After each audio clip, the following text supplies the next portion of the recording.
helpmewithstats.com was used to create this tutorial that can help us find the critical value for an ANOVA. Here are the critical F values for an alpha level of 0.05. As we can see, the table is arranged in rows and columns. The rows indicate the denominator degrees of freedom and the columns indicate the numerator degrees of freedom.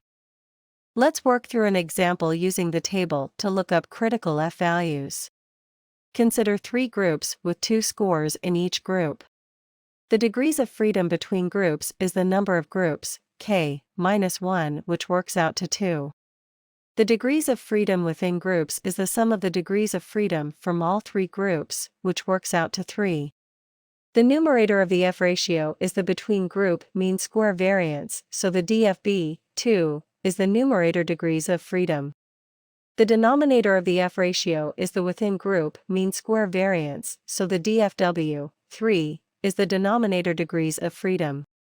Let's start with the numerator degrees of freedom, which present the critical value in a yellow column showing the critical values for up to 20 denominator degrees of freedom. The row for 3 denominator degrees of freedom is highlighted in yellow. The combination of numerator and denominator degrees of freedom gives a critical value in green. With alpha equals 0.05, the critical value for 2 degrees of freedom between and 3 degrees of freedom within is 9.55.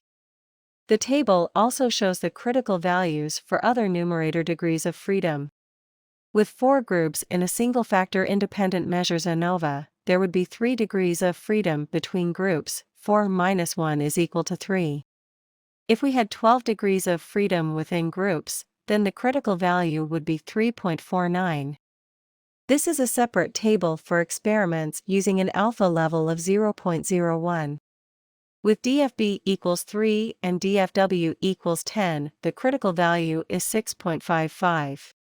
The critical values in this table are higher than the critical values in the 0.05 table, because critical values are higher when the rejection regions are smaller.